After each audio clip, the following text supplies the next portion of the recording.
राम सेतु समुद्र के ऊपर बनी हुई एक पतली सी रेखा जो सिर्फ दो जमीन के टुकड़ों को नहीं बल्कि आस्था, इतिहास और साइंस को जोड़ती है। भारत के रामेश्वरम से लेकर श्रीलंका के मन्नार आइलैंड तक लगभग 48 किलोमीटर लंबी ये स्ट्रक्चर सदियों से एक ही सवाल पूछ रही है, क्या ये सिर्फ विश्वास है या फिर प्राचीन दुनिया की एक भूली हुई इंजीनियरिंग कहानी? रामायण के अनुसार ये पुल लंका तक पहुंचने के लिए बनाया गया था।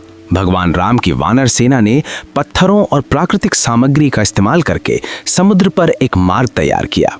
ये कहानी सिर्फ धार्मिक ग्रंथों तक सीमित नहीं रही, बल्कि कला, संस्कृति और पीढ़ी दर पीढ़ी यादों का हिस्सा बन गई। अरब यात्रियों और यूरोपियन मैप मेकर्स ने भी इस लैंड चेन का जिक्र किया जब मॉडर्न साइंस का जन्म भी नहीं हुआ था। साइंस की नजर से देखा जाए तो राम सेतु लाइमस्टोन शोल्स और सैंड बैंक से बना हुआ है।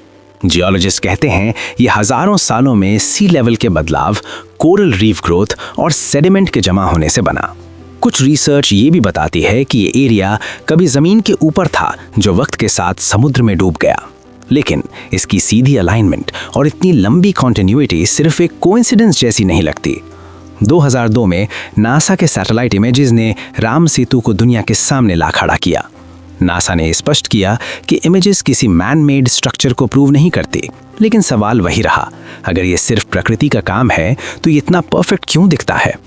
आज राम सेतु सिर्फ इतिहास या आस्था का विषय नहीं है, ये पहचान का प्रतीक है, विरासत का सवाल है और फ्यूचर के फैसलों का हिस्सा है। ये हमें याद दिलाता है कि सच अक्सर एक ही तरफ नहीं होता, कभी विश्वास में छिपा होता है, कभी विज्ञान के बीच। और शायद राम सेतु का असली मतलब भी वही है, जहां दोनों एक दूसरे से मिलते हैं। ऐसे ही वीडियो देखने के लिए चैनल को सब्सक्राइब करें।